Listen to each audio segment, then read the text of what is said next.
Assalamualaikum warahmatullahi wabarakatuh. Saya Yesi Aprinel, CGP Angkatan ke-8 dari SMP Negeri 20 Batam, akan menjelaskan aksi nyata modul 1.3 visi guru penggerak.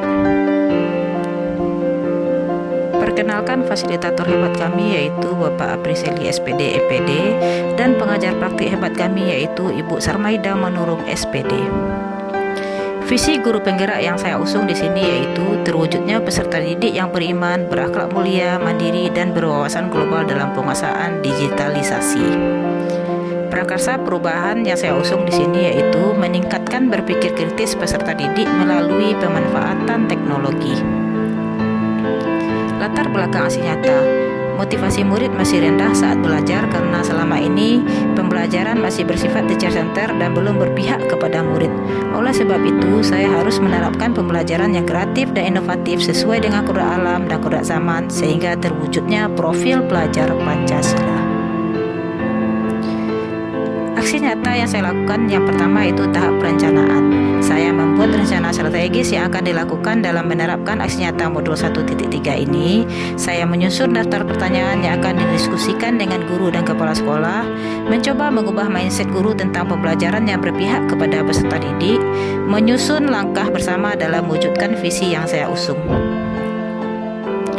Tahap pelaksanaan. Mengimplementasikan prakarsa perubahan dengan menggunakan tahapan bakja, mensosialisasikan visi dan prakarsa perubahan kepada rekan guru dan kepala sekolah, mengimplementasikan prakarsa perubahan saat proses pembelajaran, saling bertukar pendapat dengan sesama rekan guru terhadap prakarsa perubahan yang dilakukan bersama-sama.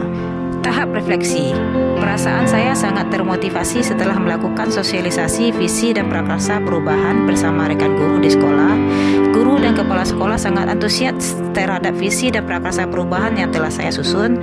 Saya akan merencanakan tindak lanjut dari hasil refleksi ini, terutama pada hal-hal yang perlu ditingkatkan.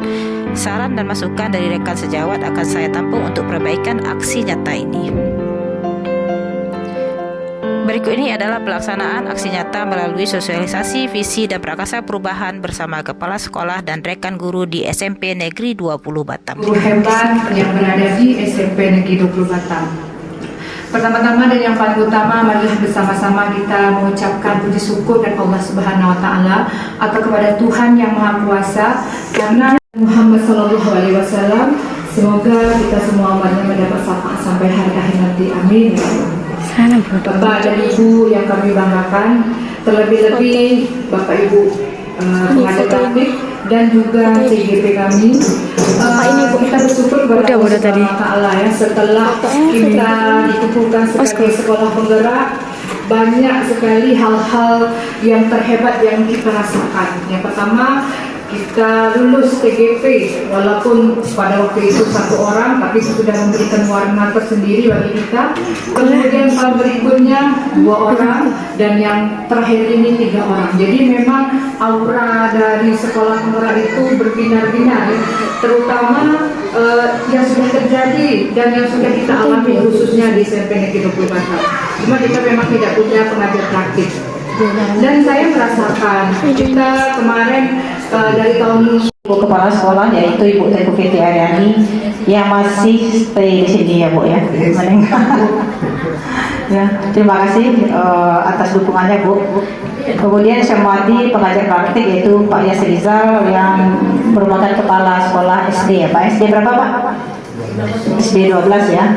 Kemudian Bu Sarmaida pengajar praktik juga CGP Angkatan 8. Kemudian kepada Bapak Ibu yang saya Bapak Ibu guru hebat yang saya banggakan hari ini. Baiklah Bapak Ibu, tadi sudah dibahas tadi sama Pak Yas Rizal. Mungkin juga banyak juga pengetahuan yang kita peroleh ya Bapak Ibu mengenai paradigma baru tentang kurikulum merdeka. Jadi tadi saya sempat baca juga sekilas ada di modul juga, saya menambahkannya sedikit ya Bapak Ibu ya. Yang masalah menghamba tadi itu ya. Sebenarnya menghamba kalau saya menghamba itu sebenarnya kan kita lebih mengutamakan kepentingan. Contohnya kita kepada Allah ya, kalau seandainya datang untuk salat mungkin kita kesampingkan semuanya. Kemudian kita dahulukan dulu ya, karena itu perintah dari yang di atas. Jadi tadi saya tadi baca ya Bapak Ibu ya. Kenapa kita menghamba? Sekarang kita sama anak kita aja dulu di rumah. ya. Kalau seandainya ada sesuatu apa-apa dengan anak kita, pasti kita mengutamakan kepentingan anak kan sebenarnya di rumah. Ya begitu juga kita di sekolah sebenarnya. Kita sebagai guru kan sebagai orang tua juga di sekolah. Orang tua bagi anak-anak kita. Makanya di situ dipakai konsep menghamba. Jadi konsep menghamba di sini juga penghargaan terhadap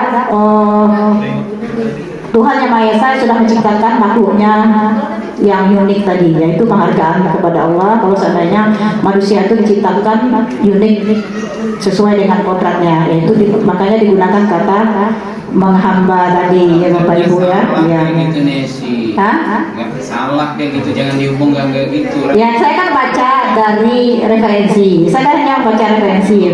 Terus kenapa seperti itu juga yang kita mengutamakan kepentingan anak ya. Itu ada cerita dari Ki Hajar sedikit ya Bapak Ibu ya. Dia lebih mengutamakan pekerjaannya daripada anaknya. Pernah dia waktu tinggal di Eropa ya, diasingkan di Eropa dia dulu. Jadi dia bekerja, kemudian suara anaknya bising, ditaruhnya anaknya di luar. Setelah padahal kan di Eropa kan udara dingin ya Bapak Ibu ya. Setelah anaknya ditaruh di luar, dia lupa kalau anak itu dikunci dia di luar, ditaruh di teras. Setelah dia selesai mengerjakan tugasnya, baru dia lihat anaknya sudah membiru. Ya, jadi disitulah dia sadar bahwa kita itu lebih mementingkan kepentingan anak daripada kepentingan pekerjaan dia sebenarnya. Itu di situ makanya dia jadi seorang tokoh yang menghamba kepada muridnya, kepada anaknya, karena memang dia menganggap muridnya yang di sekolah ini sebagai anaknya sendiri ya. Disitulah asal kata dari menghamba yang keluar dari ini, saya baca di modul dari Ki Hajar Dewantara. Jadi baiklah Bapak Ibu, itu aja saya tambahkan sedikit ya Bapak Ibu ya. Ya tadi sudah tambahkan Pak Yasriza juga panjang lebar tadi ya. Bagaimanapun kita di sekolah ini ya, kita mengutamakan kepentingan siswa ya tadi. Kemudian siswa tersebut unik. Kalau sebelumnya kita tidak pernah membahas bahwa siswa kita itu memiliki keunikan, kita samakan saja. Sementara kita mengajar ya, kita sebagai teacher center ya, sekarang tidak, kita lebih mengutamakan kepentingan dari siswa kita. Jadi Bapak Ibu, tadi kita sudah bahas visi misi dari visi yang Bapak Ibu ajukan. Tadi ada berkarakter, kemudian cerdas tadi ya Bu Neti bilang ya.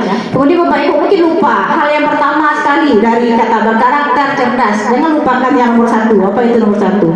Ingat profil pelajar Pancasila. Beriman ya.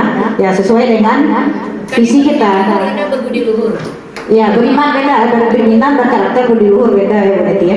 Jadi beriman kepada Tuhan Yang Maha Esa itu yang penting dulu. Ya, kalau sudah bagus dia beriman, kemudian berakhlak mulia. Kemudian satu lagi cerdas ya berarti bilang. Kalau seandainya kita hubungkan kata cerdas itu dalam profil pelajar Pancasila ya Bapak Ibu, itu mengacu kemana itu? Bernalar kritis. Apa? Bernalar kritis ya. Apalagi Bapak Ibu? kreatif. Ya kreatif. Apa lagi? Ujung-ujungnya anak menjadi apa? Mandiri. Ya mandiri ya, sesuai dengan visi sekolah kita. Ya sebelum kita lanjutkan visi sekolah, saya bertanya dulu. Ini kuis satu. Tadi ada yang geprek. Nggak buka. Siapa yang tahu visi dari sekolah kita dengan lengkap? Yang belum buka besok ya. Voucher ya. Visi sekolah kita terlebih dahulu Bapak Ibu. Jangan sampai kita juga tahu. Yang kemarin ya? Iya, visi yang ada di luar itu. Siapa yang tahu?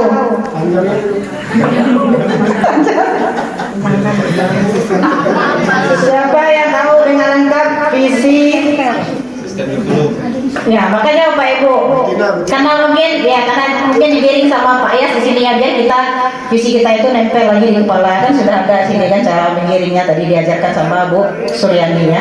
Ya, sekarang yang jelas semuanya itu berpihak kepada siswa. Berarti harus ada kata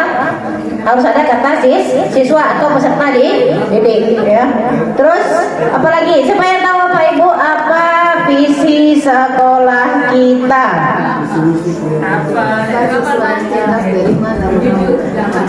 Wita, coba Wita.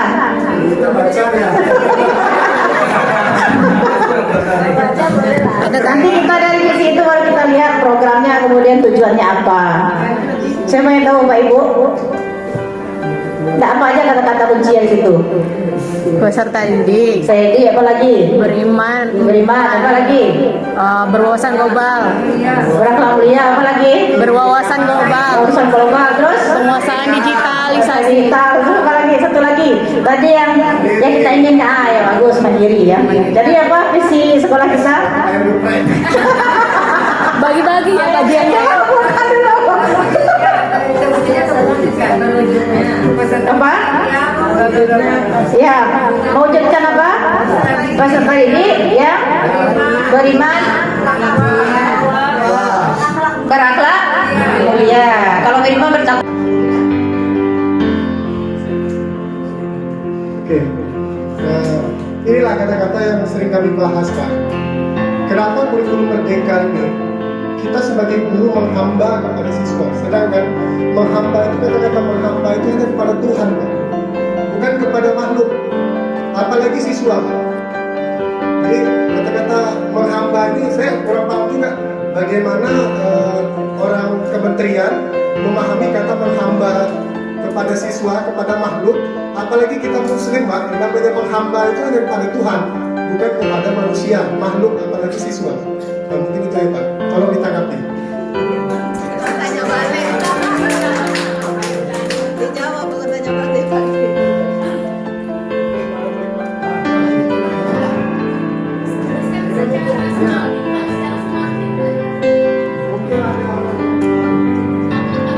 Mungkin yang sama Pak Andi tadi, saya juga kurang setuju karena setahu saya KBBI itu menghamba itu mengabdi.